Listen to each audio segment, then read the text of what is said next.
Hello all of you, welcome to my channel. जैसे कि मैंने आपको बताया था कि इस चैनल पर एसएससी बोर्ड के एग्ज़ाम के रिलेटेड एजुकेशनल वीडियोस आते रहेंगे। I am again with a new video. तो जैसा कि आज 14 जनवरी है और आज के दिन मैं ये वीडियो बना रही हूँ। मैं इस वीडियो में आपके लिए स्केड्यूल लेकर आई हूँ, क्योंकि आपका जो बोर्ड एग्ज़ाम है वो ऑलमोस्ट सिर्फ वन मंथ दूर है। तो इस एक महीने में आपका माइंडसेट क्या होना चाहिए जिससे आप अपने एग्जाम में एस कर सको। तो मैं स्केड्यूल, आपके लिए टिप्स वगैरह लेकर आई हूँ। आज 14 जनवरी है। आप लोग 15 जनवरी से चालू करोगे जो भी मैं स्केड्यूल वगैरह बता रही हूँ। तो 15 जनवरी से 15 फरवरी तक आपके पास एग्जैक्टली 1 मंथ है।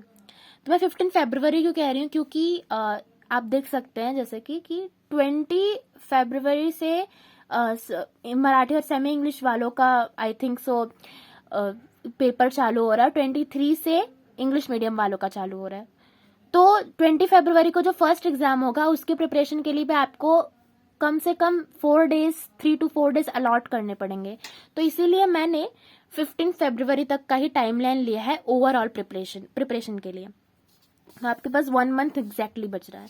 इस 1 मंथ में आपके दिमाग में सिर्फ ये एक लाइन होनी चाहिए, that is consistency is the key. क्योंकि अगर आपने पूरे साल भर मेहनत नहीं की है तो आपको अब एटलीस्ट 5 to 6 आवर्स अब मेहनत करनी पड़ेगी, पढ़ना पड़ेगा इतना, अगर आपने पूरे साल भर मेहनत नहीं की है। और मुझे पता है कि आपके प्रीलिम्स के एग्जाम खत्म हो गए हैं, तो मोस्टली आपके पास टाइम होगा क्योंकि आपके स्कूल्स नहीं होंगे। मैंने हर एक सब्जेक्ट के लिए अलग अलग टिप्स निकाल के लिख कर रखे हैं। सबसे पहला मैं लैंग्वेजेस की बात करना चाहूंगी। 600 मार्क्स में जो सबसे ज्यादा जो स्टेक होल्ड करता है वो लैंग्वेजेस हैं, जो है आपके इंग्लिश, हिंदी और मराठी। तो अगर आपको लैंग्वेजेस में अच्छे मार्क्स लाने हैं तो अब आपका एक महीने के लिए ये रूटीन होना चाहिए कि आप कल से यानी 15 जनवरी से हर दिन कम से कम 30 मिनट ग्रामर प्रैक्टिस करें। चाहे वो इंग्लिश का हो, मराठी का हो या हिंदी का हो, लेकिन आपको एक भी दिन स्किप नहीं करना है। क्यों? क्योंकि ग्रामर जो है वो तीनों सब्जेक्ट का आपको एक ही महीने में प्रिपेयर करना है और ग्रामर इजी भी है मोस्टली। इंग्लिश का थोड़ा बहुत आपको ज्यादा प्रैक्टिस करना पड़ेगा, पर मराठी हिंदी का बहुत इजी है। आप ग्रामर में अच्छे से मार्क्स अक्वायर कर सकते हैं। सेकेंड है राइटिंग स्किल।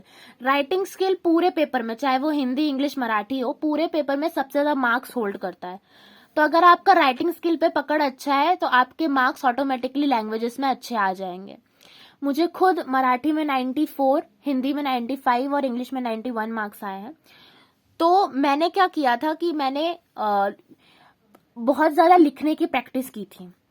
तो राइटिंग प्रैक्टिस से ही आपका राइटिंग स्किल अच्छा होगा। तो हर एक मतलब इस एक महीने में आपका गोल ये होना चाहिए कि आप हर दिन कम से कम एक राइटिंग स्किल सॉल्व करें, कम से कम, ज्यादा आप कर सकते हैं। और मेरा एक सजेशन रहेगा आपको, जो मैंने भी खुद अपने बोर्ड एग्जाम के वक्त फॉलो किया था, जो कि है कि राइटिंग स्किल जो रहता है वो बहुत रिपीटेटिव रहता है। मतलब क्वेश्चन चेंज हो जाते हैं लेकिन जो उसका फ्रेमवर्क रहता है या फिर उसका जो फॉर्मेट रहता है वो सेम ही रहता है, सिमिलर ही रहता है। तो आप ये कर सकते हैं कि आप इंट्रोडक्टरी पैराग्राफ, कंक्लूजन पैराग्राफ, ये सब लर्न कर सकते हैं और उसमें at the time of exam आप क्वेश्चन के हिसाब से उसमें थोड़े बहुत चेंजेस करके एज इट इज उसको पेपर में लिख सकते हैं। इससे क्या होगा कि मार्क्स बढ़ने के चांसेस बढ़ जाएंगे और आपको एक क्लियर आइडिया मिल जाएगा कि आपको पेपर लिखना कैसे है। देन मैंने लास्ट के महीने में, मेरा मराठी थोड़ा वीक था, तो मैंने लास्ट के महीने में हर दिन कम से कम 15 to 20 मिनट्स निकाला है टेक्स्ट बुक रीडिंग के लिए। मैं आपको भी यही सजेशन दूंगी कि आपका जो भी लैंग्वेज वीक है, कम से कम 15 मिनट्स आप उसकी टेक्स्ट बुक रीड करो, आपका ऑटोमेटिकली वो लैंग्वेज अच्छा हो जाएगा। जैसे कि मैंने कहा कि आंसर राइटिंग प्रैक्टिस जरूरी है, हर एक दिन कम से कम एक राइटिंग स्किल की प्रैक्टिस करो। फिर मैंने लिखा है कि प्रेजेंटेशन फोकस। मैंने फोकस ऑन राइटिंग नहीं लिखा। क्यों? क्योंकि देखो, जिसकी राइटिंग अच्छी है ऑब्वियसली उसके पास एक गुड क्रेडिट है, उसके पास एक एडवांटेज है। लेकिन अभी एक महीने पे आपके पास 6 सब्जेक्ट है, तो आप उस पे फोकस करो। राइटिंग में फोकस करने का मैं सजेशन नहीं दूंगी इस लास्ट एक मंथ में। तो मैं सजेशन दूंगी कि फोकस ऑन प्रेजेंटेशन। प्रेजेंटेशन क्या होता है? प्रेजेंटेशन मतलब देखो, जैसे कि ये आपका पेपर है बोर्ड का, तो आप मार्जिन ड्रॉ करो अच्छे से, इधर इधर दोनों साइड मार्जिन ड्रॉ करो, एक फ्रेमवर्क बैठाओ, उसके अंदर ही क्वेश्चन का आंसर लिखो। इधर आपने क्वेश्चन नंबर दिया, क्वेश्चन नंबर अच्छे से डालो। टॉपिक का नाम देने के बाद आप तुरंत उसके नीचे टॉपिक चालू नहीं करोगे, वो एक गंदा इम्पैक्ट क्रिएट करता है एग्जामिनर के ऊपर। तो आप एक लाइन छोड़ के लिखोगे, गैप देकर लिखोगे, अच्छे से स्पेस देकर लिखोगे, नीटली लिखोगे, क्लीनली। मतलब आप सोच के लिखो, मतलब मैं ऐसा भी नहीं कह रही कि सोचने में पूरा टाइम डाल दो, लेकिन तब भी थोड़ा बहुत सोच के लिखो, क्योंकि आप अगर आपका कुछ गलत हो गया और आप बार बार काटोगे ना, तो वो इम्प्रेशन अच्छा नहीं रहता। तो इसीलिए अभी राइटिंग पे फोकस मत करो, अभी प्रेजेंटेशन पे फोकस करो, स्पेस दो अच्छे से, हेडिंग्स दो अच्छे से। और मैं यही बात कहना चाहूंगी कि आपने फी पे किया है बोर्ड वालों को पेपर्स के लिए, तो आराम से जितना पेपर लग रहा है ले लो, पेपर बचाने की कोशिश मत करो। फिर last and utmost important tip for languages is कि सॉल्व करो पेपर विद टाइमर। मैं नहीं कहूंगी हर दिन करो, क्योंकि दैट्स नॉट पॉसिबल, आपको और भी सब्जेक्ट्स हैं, पर कम से कम 3 to 4 डेज में या फिर 1 वीक में एक पेपर सॉल्व करो टाइमर के साथ। क्योंकि देखो, टाइम मैनेजमेंट फिर लास्ट मोमेंट पे नहीं हो पाता, तो अगर आप 1 महीने पहले से उसकी प्रैक्टिस बिठाओगे तो आपका टाइम मैनेजमेंट अच्छे से हो पाएगा। तो 3 घंटे का टाइमर लगाओ और उसके बाद पेपर सॉल्व करो। अब मैंने इधर चैनल लिखा है, क्यों? क्योंकि मैंने खुद जब मतलब मैं इसी साल, मतलब मैंने 2025 का ही बोर्ड एग्जाम दिया है, मैं 2024 और 2025 बैच की स्टूडेंट हूँ 10th की। तो मैंने इस साल जो है इजी लर्निंग चैनल को फॉलो किया था लैंग्वेजेस के लिए, तो मैं आपको भी यही सजेशन दूंगी कि इजी लर्निंग को फॉलो करो।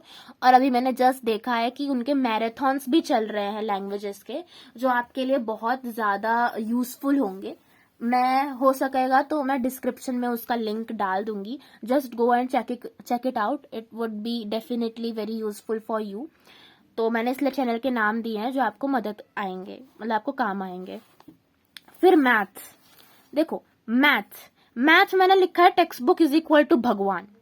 देखो, अब लोग क्या करेंगे कि अब वो 21 सेट के पीछे भागेंगे, अब वो एग्जाम्पलर के पीछे भागेंगे, कुछ और कोई बुक के पीछे भागेंगे। मैं नहीं कह रही कि उनको मत सॉल्व करो, आपकी प्रैक्टिस होगी, जरूर सॉल्व करो, लेकिन अगर आपका टेक्स्ट बुक ही नहीं हुआ है तो मैं ये सजेशन नहीं दूंगी कि आप दूसरे किसी भी बुक के पीछे भागो। क्योंकि इस साल मैंने मैथ्स का पेपर दिया और मैंने देखा है कि मोस्टली क्वेश्चन प्रैक्टिस सेट और प्रॉब्लम सेट से ही आते हैं। तो मैं यही सजेशन दूंगी, सबसे पहले पूरे टेक्स्ट बुक का, अलजेब्रा के 6 चैप्टर का और ज्योमेट्री के 7 चैप्टर का सारे प्रैक्टिस सेट सॉल्व करो, प्रॉब्लम सेट सॉल्व करो, पीवाईक्यू सॉल्व करो, और उसके बाद अगर आपके पास टाइम बचता है तो जरूर 21 सेट वगैरह करना। सॉल्विंग प्रैक्टिस बहुत जरूरी है मैथ में, क्योंकि जब तक हम लोग खुद से सॉल्व नहीं करेंगे ना, हमको पता नहीं चलेगा कि हमारी मिस्टेक क्या हो रही है। और हाँ, मैं ये भी सजेशन दूंगी कि जो भी आपकी मिस्टेक हो रही है वो आप ध्यान में रखो या फिर एक बुक में नोट डाउन करके रखो, जिससे आपको पता चलेगा कि आपको इस एरिया में और इम्प्रूवमेंट लाना है। तो मैं यही कहूंगी कि हर दिन कम से कम एक प्रैक्टिस सेट, एक प्रॉब्लम सेट सॉल्व करते जाओ, सॉल्विंग प्रैक्टिस लगाओ। और चैनल मैंने लिखा है Galaxy of math. Galaxy ma'am की वजह से मेरे मैथ्स में बहुत अच्छे मार्क्स आए, मतलब आउट ऑफ स्कोर किया है मैंने मैथ में, और मैं गैलेक्सी मैम को इसका पूरा क्रेडिट देना चाहूंगी। वो बहुत अच्छे से समझाती है, उनकी हॉट सीरीज बहुत अच्छे रहते हैं, क्वेश्चंस अच्छे रहते हैं, और उन्होंने भी यही सजेशन दिया है कि सबसे पहले टेक्स्ट बुक पूरा कंप्लीट करो and then go for any other book. तो मैं चैनल रिकमेंडेशन दूंगी गैलेक्सी ऑफ मैथ। फिर साइंस में आपको सबसे पहले कॉन्सेप्ट अच्छे से समझना पड़ेगा, फिर फॉर्मूलेज जो रहते हैं वो याद करो, ग्रेविटेशन वगैरह के, फिजिक्स के फॉर्मूलेज याद करो। फिजिक्स में जो न्यूमेरिकल्स हैं मोस्टली वो टेक्स्ट बुक से ही आते हैं, तो टेक्स्ट बुक के न्यूमेरिकल्स आप सॉल्व कर लो, आपका प्रैक्टिस हो जाएगा न्यूमेरिकल्स के लिए। पीवाईक्यूज मैं हर जगह पीवाईक्यूज लिख रही हूँ, मैंने इधर भी पीवाईक्यूज लिखा था। पीवाईक्यूज इज मोस्ट इंपॉर्टेंट, मतलब अगर आप पीवाईक्यू कर लोगे ना तो ऑलमोस्ट आपका 50 to 60% पेपर अच्छे से जाएगा, क्योंकि हमेशा हर साल के पेपर में 50 to 60% जो क्वेश्चंस आते हैं वो पीवाईक्यूज ही रहते हैं, मतलब ज्यादा ही रहते हैं, मैं तो कम ही परसेंटेज बता रही हूँ। फिर प्रैक्टिस करो, ऑब्वियसली हर सब्जेक्ट में प्रैक्टिस लगती है। चैनल रिकमेंडेशन मेरा रहेगा पार्थ मोमाया सर, आप सब उनको जानते ही होंगे, बहुत अच्छे साइंस एजुकेटर है. Just go for him and it would be very useful for you. Shubham Jha sir भी बहुत अच्छे हैं, उनके फिजिक्स के न्यूमेरिकल्स वो बहुत अच्छे समझाते हैं. इजी लर्निंग चैनल पे आपको मैराथॉन्स मिलेंगे, मैंने जैसे कहा लैंग्वेजेस में आपको बहुत अच्छे मैराथन मिल जाते हैं, तो आप इजी लर्निंग को भी चेकआउट कर सकते हैं. Then we come to SST. SST में मैंने डिवाइड किया है 3 पार्ट्स में, history, political science and geography. तो ये हिस्ट्री और पॉलिटिकल साइंस का एक पेपर होता है, ज्योग्राफी का एक पेपर होता है. तो हिस्ट्री में देखो, अब एसएसटी में याद ही करना पड़ेगा, मैं और कोई सजेशन नहीं दे पाऊंगी, क्योंकि अगर तुम अभी समझने बैठोगे तो पूरा बोर्ड खत्म हो जाएगा, लेकिन फिर तुम समझ नहीं पाओगे, क्योंकि बहुत सारे चैप्टर्स है, उसको समझना फिर उनको आंसर फ्रेम करना बहुत मुश्किल हो जाएगा. So that's why I would not recommend कि तुम अभी समझो. शुरुआत से ही समझते तो that would have been okay, but अगर आप अभी स्टार्ट कर रहे हो तो just go and learn it. Learn में करने से पहले भी सबसे पहले मैं यही दूंगी कि डेट्स याद करो, इंसिडेंट याद करो डेट्स के साथ, और कीवर्ड्स याद करो. पूरा आंसर याद करने से अच्छा है कि आप उसके कुछ कीवर्ड्स निकालो और कीवर्ड्स को याद कर लो. फिर पॉलिटिकल साइंस में आपको टर्म्स याद करने, टर्म्स इन द सेंस कि इलेक्शन कमीशन क्या होता है, इलेक्शन ऑफिसर क्या होता है, मिड टर्म इलेक्शन क्या होता है, वगैरह वगैरह, ये टर्म्स हैं. समझो और उसको याद करो, समझने का ठीक है, याद कर लो सीधा. ज्योग्राफी का पेपर बहुत इजी रहता है, मतलब उसमें ऑब्जेक्टिव बेस्ड क्वेश्चन बहुत ज्यादा रहते हैं, और आप उसको समझ के, जैसे गिव ज्योग्राफिकल रीजन में आप समझ के भी खुद का आंसर लिख सकते हैं. तो ज्योग्राफी में सबसे जो मतलब प्रैक्टिस करने वाले चीज है वो है मैप्स और लोकेशन. मैप्स में ब्राजील के मैप में बहुत लोगों को दिक्कत आती है, तो ब्राजील का मैप आपको प्रैक्टिस करना पड़ेगा. हर दिन मैं नहीं बोलूंगी, लेकिन इन द गैप ऑफ 2 और 3 days you have to practise a map.